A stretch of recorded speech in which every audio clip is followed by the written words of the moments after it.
Good afternoon, ladies and gents.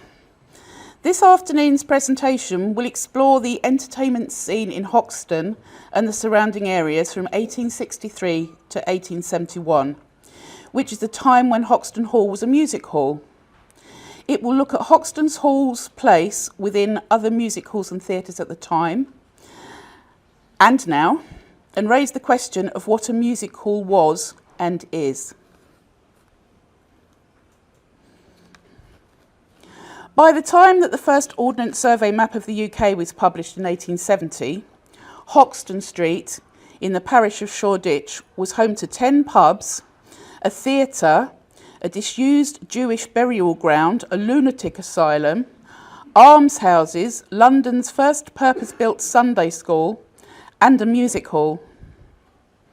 Industry in the immediate vicinity included a cotton mill, a candle factory, a paper factory, a brewery and a dye works, with boot and shoe manufacturers, furniture makers and tobacco factories nearby. This slide shows the position of Hoxton Hall in relation to the Britannia Theatre.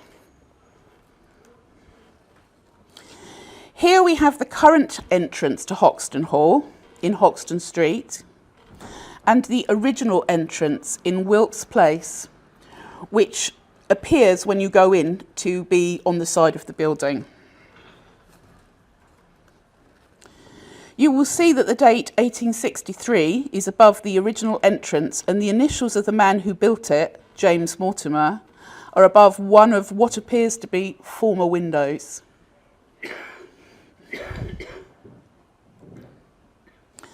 Okay.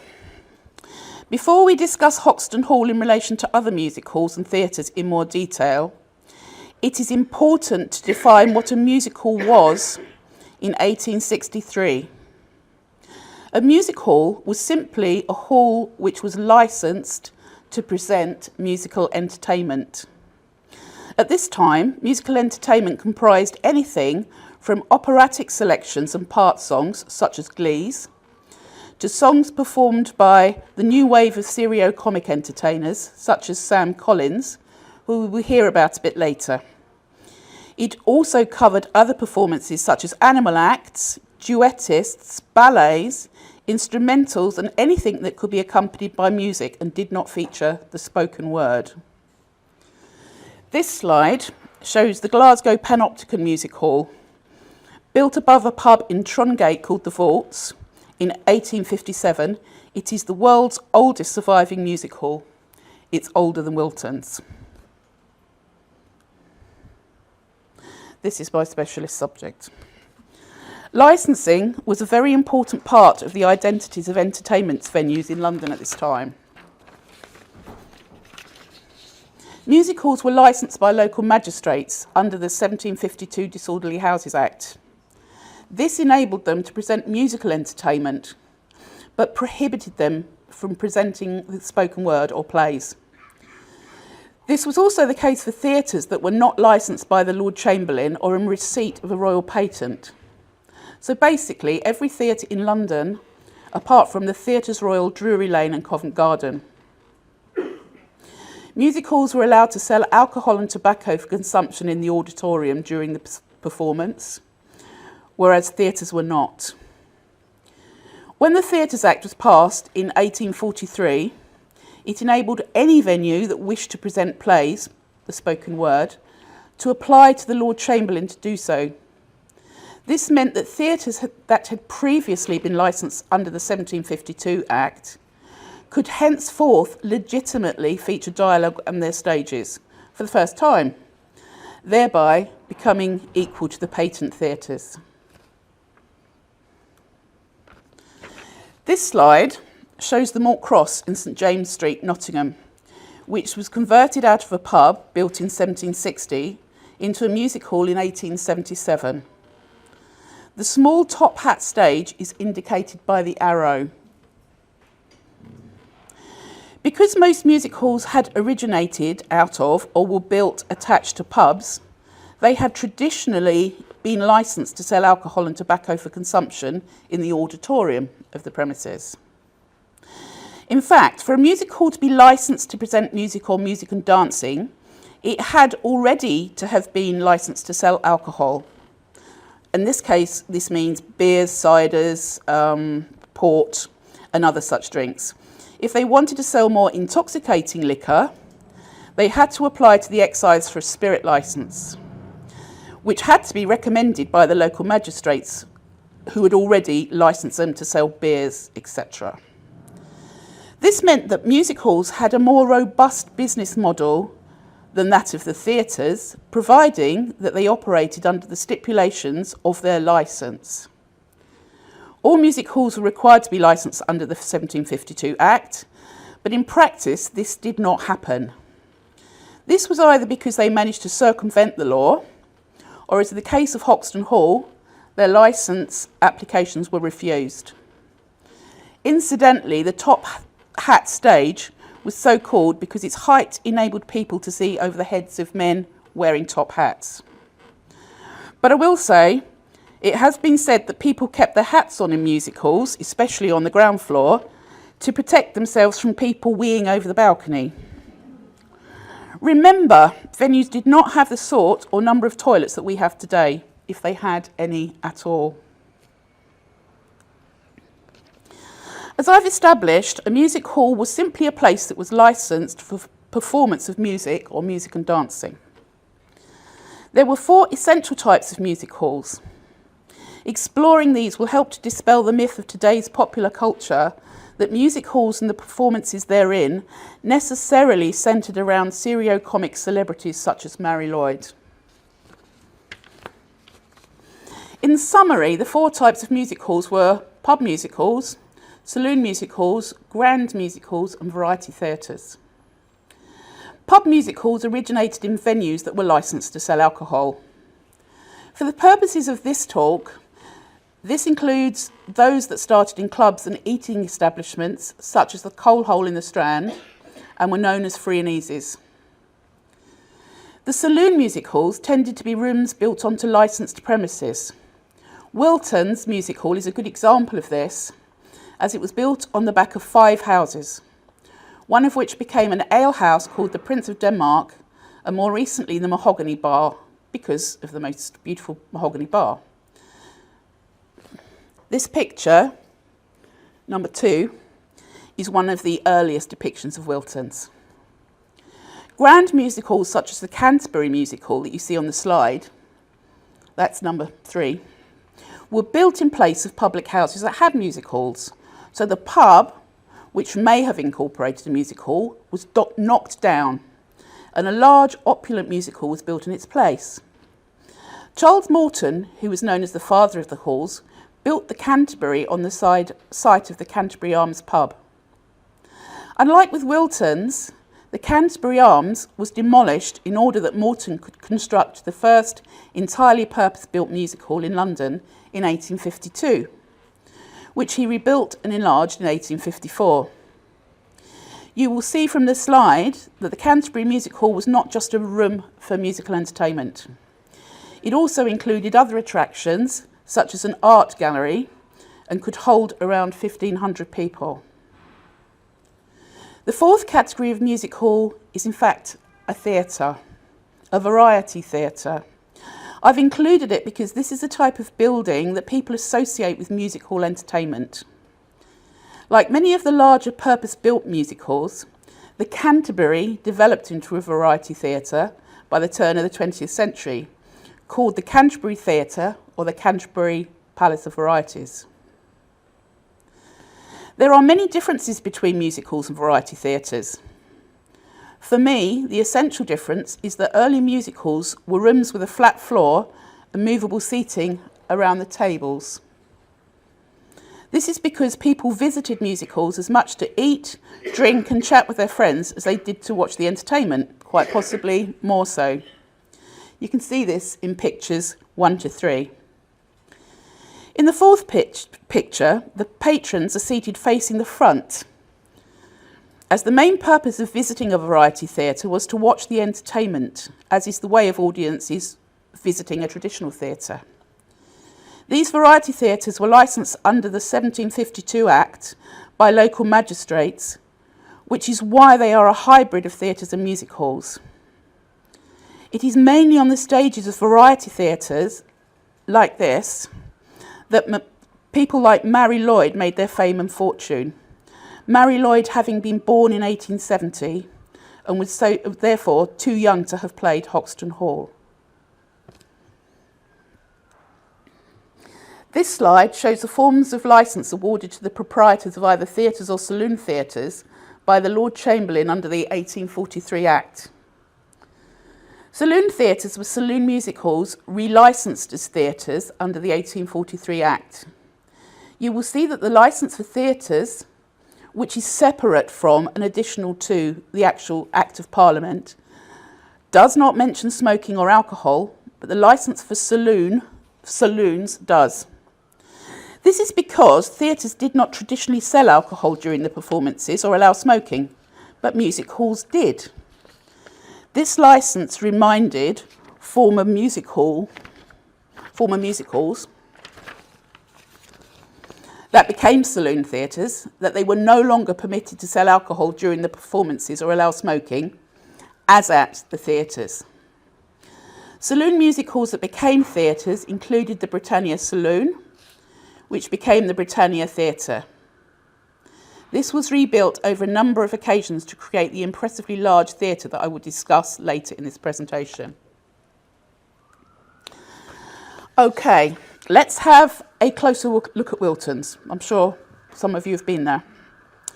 It was opened in 1859 by John Wilton and was the second music hall on this site. It was and still is a flat floor music hall with one balcony. It enabled tables for eating and drinking. It was predominantly licensed under the 1752 Disorderly Houses Act, although the building had been licensed as the Albion Saloon Theatre under the Theatres Act by previous licensee Matthew Elter.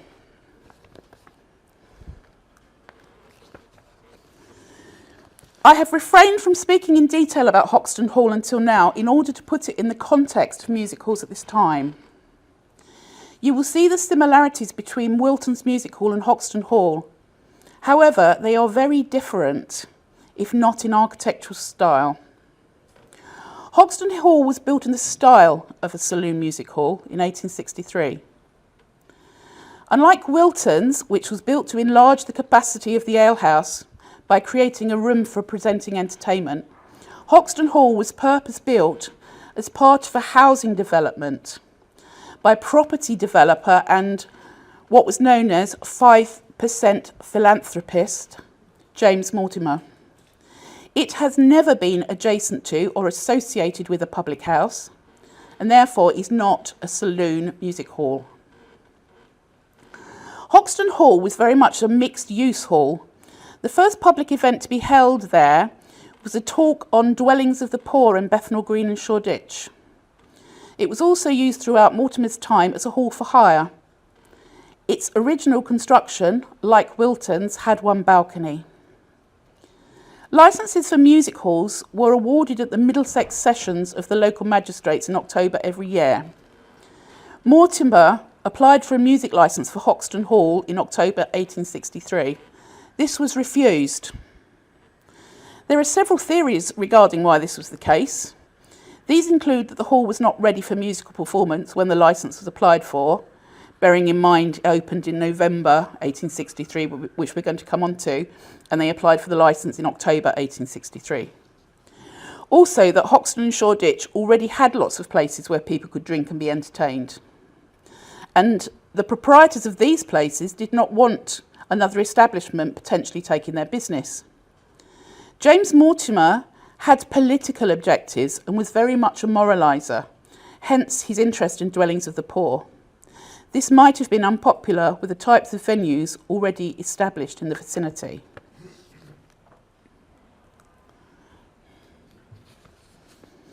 Mortimer held his first evening of entertainment on the 17th of November 1863. The hall was not licensed. However, He presented musical entertainment as part of the programme alongside talks and spectacle. Perhaps the limited amount of musical entertainment on the bill was due to the fact that the hall was not licensed to present music, and therefore any music performed was done so illegitimately. Although Hoxton Hall was not licensed, you will notice that the advertisement for the first night, as appeared in the Shoreditch Observer, promoted refreshments of the best quality supplied at moderate charges.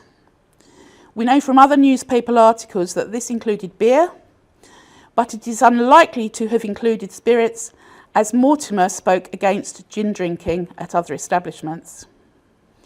This slide shows the advertisement for the inaugural night of entertainment at Hoxton Hall.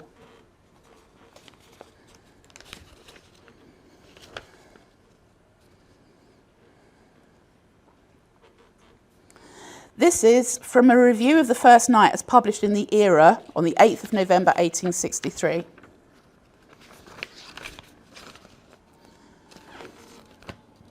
There is seldom an evil without an attendant good resulting therefrom, a fact that might be said to be exemplified by the opening of a new hall situated in the High Street of Hoxton. This hall has been erected by Mr. James Mortimer for the specific object of affording to the humbler classes an entertainment that shall combine instruction with amusement, wherein the visitor shall find a half literary and half musical entertainment. He provides for him a drop of good beer, a comfortable seat in an elegantly fitted and brilliantly lighted hall, music that would do credit to many a second-class concert room, and information on all the important events of the day, coupled with those of days long vanished, by which medium Mr. Mortimer seeks to form a nucleus for the regeneration, as it were, of that class of mankind who, even in the present enlightened century, have not an idea beyond the pot-house bar and the ribaldry that appertains there. Here it's suggested that Mortimer built Hoxton Hall as a more wholesome alternative to the pot-house bar of the pubs that surrounded it in Hoxton, and possibly pub and music halls within them that are long forgotten, because a lot of what we know about music hall in this particular, in the middle of the 19th century, we know because it was advertised in the papers. Those that didn't advertise, we don't necessarily know about. We know that Hoxton Hall was not licensed to sell alcohol or present entertainment, so maybe Mortimer was being a bit too arrogant and misguided in his ambitions for the venue.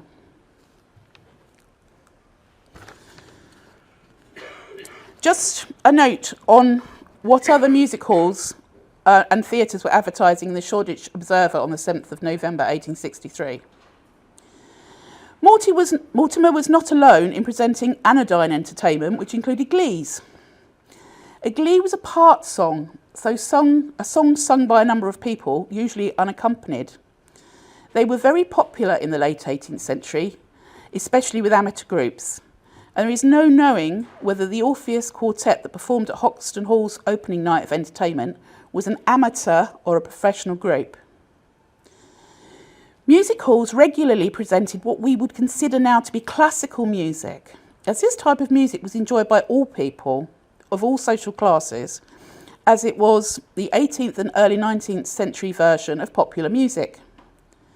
Music halls such as the Spread Eagle in Kingsland Road, you'll see the arrow, presented selections of songs from popular operas such as La Traviata.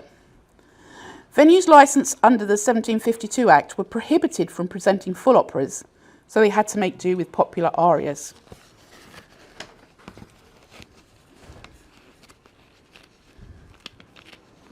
Sorry, guys.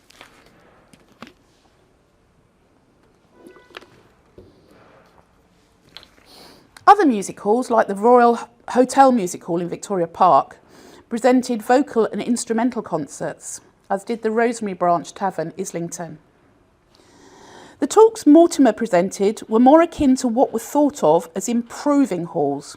So at the Polytechnic Institute in Regent Street, as well as the Exeter and Middleton halls, which were both in Islington. We know from further articles in the Shoreditch Observer that the first night was primarily promoted via word of mouth, so it is likely that a lot of people in the audience would have already been familiar with Mortimer's philanthropic work and aim to educate while entertaining. Magical illusions such as those involving Professor Le Grenier's wonderful performing Russian cat, learned canary birds and white mice were very much part of the mid-19th century desire for something different. The term professor was used by magicians and illusionists to make them appear scientific and knowledgeable. It is likely that Mortimer chose Le Grenier over other such performers because of his association with the Polytechnic Institute, which was at the forefront of scientific presentation and spectacle at the time. The first and last, and only, licence granted to James Mortimer for Hoxton Hall was in 1864, which was the only year that he advertised his music hall in the Post Office Directory.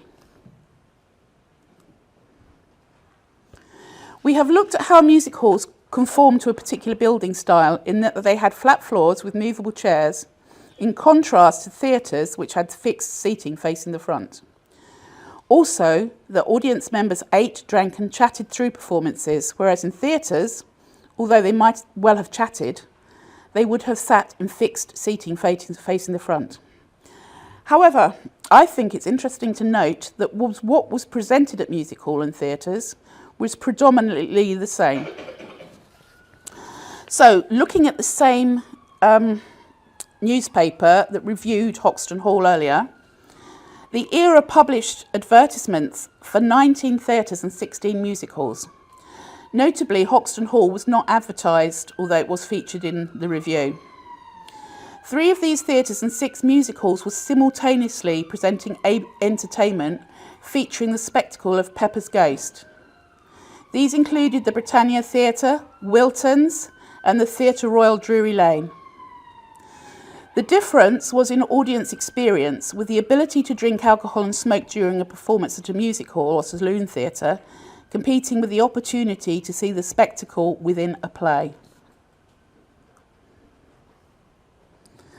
The difference in licensing meant that the theatre could present Pepper's Ghost, the illusion of Pepper's Ghost, within a play, such as The Mysteries of the Temple, as presented at the Britannia Theatre. This picture shows the illustration as presented at the Polytechnic Institute. Hoxton Hall's illusion was the Prince of Wales Tour of the East slideshow using oxy-hydrogen limelight. 4 days before Hoxton Hall opened in November 1863, and only 1.5 miles away in Islington Green, music hall performer Sam Collins opened Collins Music Hall. Collins, whose real name was Sam Vagg, was a serio-comic music hall performer, which means he performed in character. And in his case, he performed as an Irishman, although he was English. Collins Music Hall was formerly the Lansdowne Arms and Music Hall.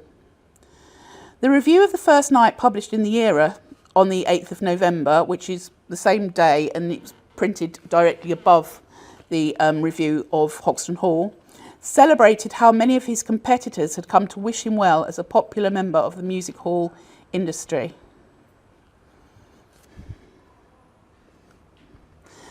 This slide will show you more of the type of music hall that developed as the years went on, but you will see that the types of performances are very, very different to that was on at Hoxton Hall.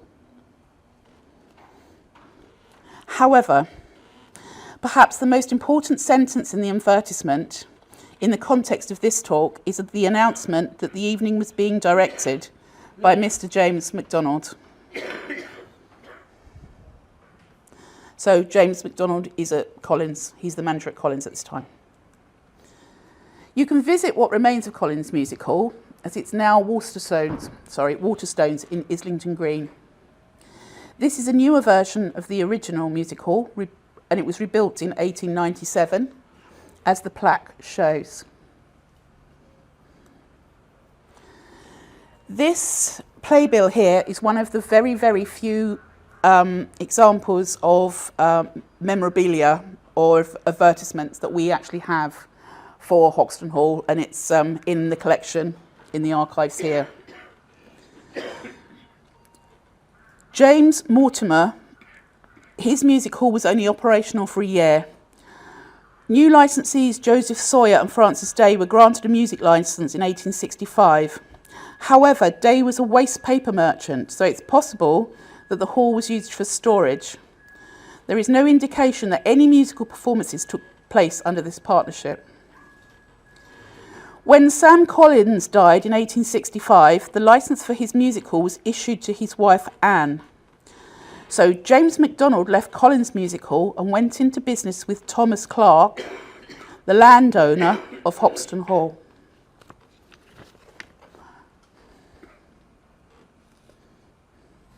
MacDonald's Music Hall opened on Bank Holiday Monday, the 2nd of April, 1866.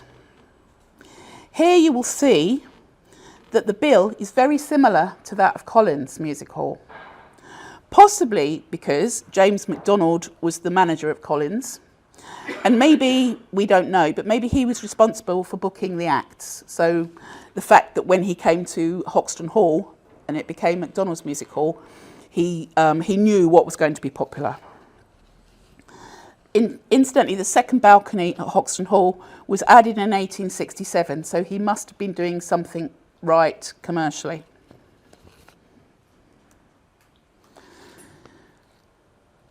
MacDonald's Music Hall licensing. James MacDonald held a music licence for the hall from 1866 to 1871. The Globe Journal reported that because MacDonald had been constantly refused a spirit licence by the magistrates, he took advantage of a loophole in the law and applied to the excise by way of having a music licence. This resulted in the magistrates refusing to renew his music licence in October 1871. The hall remained mostly unused for the next 7 years. It was advertised to be sold at auction in February 1878. In March 1878, William Noble announced his intention to hold temperance meetings at the hall. At this time, the building was known as Hoxton Music Hall, as per the slide. So, in all, Hoxton Hall was a music hall, in the literal sense of the word, from November 1863 to October 1871. Apart from the year, it was leased to Sawyer and Day. So it was a music hall for less than 8 years.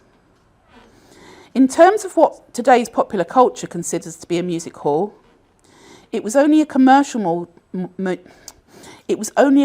music hall for 5 of these, when it was MacDonald's Music Hall. Throughout this talk, I have referred to the Britannia Saloon and Theatre, which during the time that Hoxton Hall was operating as a music hall was the most vibrant and popular entertainment venue in Hoxton. Situated at the other end of Hoxton Street, as we've seen on the map, at numbers 115 to 117, it originated out of the Britannia Tavern, a pub music hall which was licensed to present music by the local magistrates. In 1839, Samuel Lane took over the venue. Assuming that he would be granted the licence at the next meeting of the Middlesex Sessions, he built a saloon in the Tavern Gardens, which we have here, which is a picture held in the Hackney Archives. This opened on Easter Monday, 1841.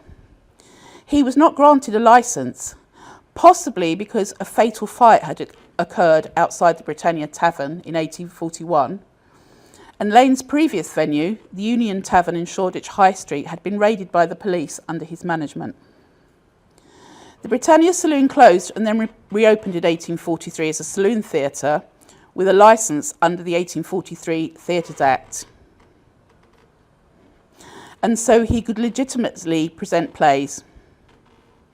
Note that people were standing and sitting on the floor, as the ground floor did not have fixed seating, as per saloon music halls that became saloon theatres. However, As we have established, this Act prompted the prohibition of the sale and consumption of alcohol and tobacco during the performance at theatres, including saloon theatres like the Britannia, which for a publican was against his usual business model.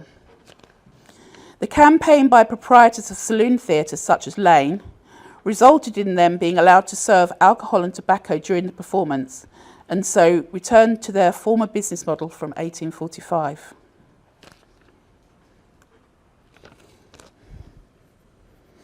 The Britannia Saloon was built on the site of the Britannia Theatre was built on the site of the Britannia Saloon Theatre, which was also known as the Royal Britannia Saloon, and opened on the 8th of November 1858.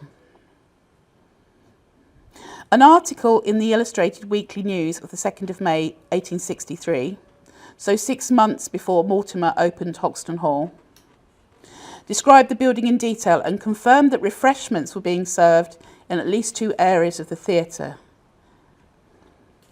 We know that on 7th of November 1863, when Hoxton Hall had its inaugural music evening, that the Britannia Theatre was showing the drama of the Mysteries of the Temple, featuring Pepper's Ghost, alongside the days of Louis XV and in repertory with Lady Audley's Secret.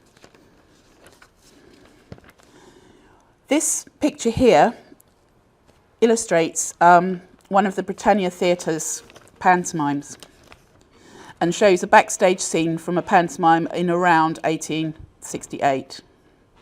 Hackney Archives holds a large collection of 19th century theatre posters, including a complete run for the pantomime of The Princess of the Pearl Island, 1866-7.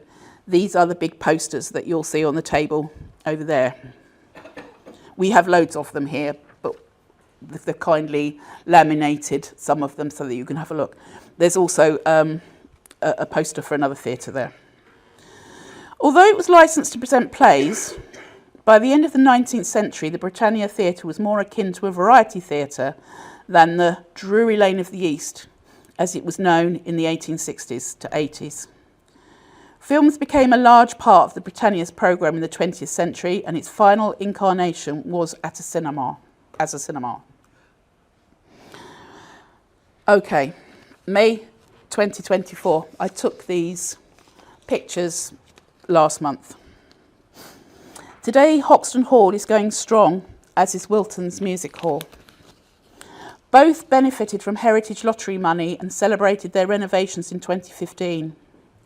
Hoxton Hall, by reimagining what it was believed to have looked like somewhere between 1863 and 1871, with a second balcony made safe and the original graffiti on the handrails varnished over for posterity. Wilton's Music Hall became captured in a time warp, complete with paint from the various film shoots, videos and theatre productions during its time as a hall for hire in the late 20th and early 21st centuries, including the golden red paint on the barley sugar columns from the Craze film in 1990 and the Indian dancers from the Tara Arts production of A Taste of Mangoes in 2003. Unfortunately, the Britannia Theatre was destroyed by bombs during World War II. Today, a block of flats stands in its place, complete with a commemorative plaque. I hope you enjoyed it. I hope it wasn't too long. I'm used to academic audiences, which is 20 minutes, so I apologise if it's too long. So, does anybody have any questions? Yes? There is a Britannia Leisure Centre down there. Is it close to, or in any sense near where it used to be? And does it try to make some sort of like a display case somewhere showing the original Britannia? Now, I don't think so. I don't live in Hackney, and I really talk mainly about the theatres and the entertainments building, so I'm not an expert on the area. But I believe the leisure centre to be down the Hoxton Hall end, so past Hoxton Hall and into the market. It's almost by the canal. Yeah, so we're going down Hoxton Street, but we're keeping going. Whereas the Britannia, if you stand If you stand outside Hoxton Hall and look away from the doors and go to your left, keep going, and there's a huge lot of flats, and they're opposite the Shoreditch Library. Yes, and what is now Hackney Community College. The old Shoreditch Library. Yes. I say the old one, it's still operating as a library. And the Macbeth pub, so it's there. Is anybody else? Yes. Is there any relationship between Hoxton Hall and the Hackney Empire? No, very different, and they're built a long way apart in time. So I'm not quite sure. It was Hackney Empire was either built in 1901, yeah, because I never always get confused with Victoria. You know, she died in 1904, and 91. okay. So anyway, the Hackney Empire was built in 1901. It's a variety theatre, whereas Hoxton Hall. The thing about Hoxton Hall that people don't realise is it wasn't built as an entertainment venue. It was built as part of a housing development. So, you know, the shops along Hoxton Street, they would have been the front. Have a look at, well, they wouldn't have been the front, they would have been the houses. And if you look above them, you'll see a similar architecture. Next time you go along to Hoxton Hall, have a look down the side, because that's where people went in, yeah? And it was very interesting because the guy who built it, he leased the land. The reason he's called a 5% philanthropist is because he promised, if he was allowed to lease land, he promised them that he would give them at least a 5% return on the money. He'd already got some buildings that he'd built in New Cross. So this was the second of the series of things. He didn't build any more as far as we know. But he was very much a politician with a small p. He wanted to get his voice across, his messages across, and therefore he built himself a hall, basically. So it isn't Wilton's, although it might look like it. Yes, sorry. Sarah Lane managed the Britannia. She did. Did you come across any other women theatre managers in musicals? Got plenty in theatre. Well, not in music hall, funnily enough. I'm not saying there aren't any. The thing about music hall is because popular culture suggests that music hall is variety theatre. So a lot of music hall that we look at is much later than this. However, I'm not sure if it was the Royal Brunswick or I think it was the Royal Brunswick, which is no longer there. It's very close to Wilton's, had a female manager back in early... It was the Garrick. Okay, it was the Garrick, which is very close by. So I know of ladies that manage theatres, but in terms of musicals, I have to say I don't. But I wouldn't be surprised. Yes? I was interested in the performance, because clearly there's various stages I know of where members used to put on cabarets and all that sort of thing. To what extent in the middle of the 19th century were we talking about full-on professionals who made a living out of being on the stage, or was it the sort of thing that someone who was good at singing down the pub could get up and do an act on a Saturday night? See, that's a very, very interesting question, because I don't know if you remember me mentioning the free and easies, because part of the musical story is that they came out of clubs, pubs, where people would do a turn, yeah? So they would, they'd do a turn and they'd get a drink. And it was very much a drinking culture. Thing to remember about why Hoxton Hall is not a music hall like we would think it is because it's never been licensed to sell alcohol. Well, it was in in McDonald's time, but for a tiny amount of time, and he got into such trouble because he didn't have the right licenses. But where they came out of was very much you do a turn. By the time you get to the 1860s, you get a mix. So Hoxton Hall, I'm not telling you, was full of professionals, though Legranier and his Canaries, were on the circuit. If you go, a lot of what I do is I get my information from the British Newspaper Archive, which if you're a historian, do subscribe to because it's worth the money, really it is. You can compare what's on, you'll get a sheet from something like the Era, you download it and you can see what's on all of them. at Collins, for example, there were people that were on at Wilton's in the same week. They were obviously, and you know, some of them went on to the Britannia, there was obviously a circuit by this time. But the music hall acts that you will think of, I say presumptuously, tended to be later. So we're getting into the era of the variety theatre, which is why the question about Hackney Empire is interesting, because you might think of it as a music hall, because that's what they tell you it is when they show you music halls on the telly. Although interestingly, I mean, I didn't put it on this slide because, as you can see, I have babbled on for too long. But the music hall that was on the good old days is the City Varieties. Now, to me, that venue sends shivers up my spine because it was built above a pub. It isn't what you see now, but it is your image or popular culture's image of what a music hall was. But it wasn't. Yeah, it wasn't that. But it was a hall above a pub, a hall at the back of a pub, you know, a little bit of space in the pub. So, yes, it did come from informal singing and it then went on to professional. Does anybody else have any questions? Yes? What inspired you to have this as your specialism? Oh, you don't have long enough. There's a very good book called, I can't remember what his name is, but it's Levine, somebody Levine. Charlie, you might know this book. It came to me quite late, which is why I don't really talk about it, but it's to do with highbrow, lowbrow.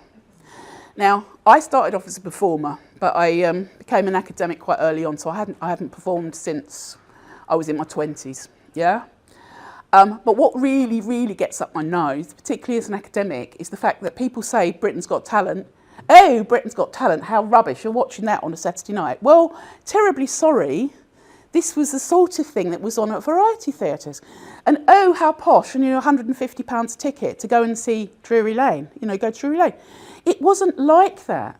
The homogeneity of theatres and music halls is really important to me because I don't like all this business that theatre is posh and, you know, popular culture isn't.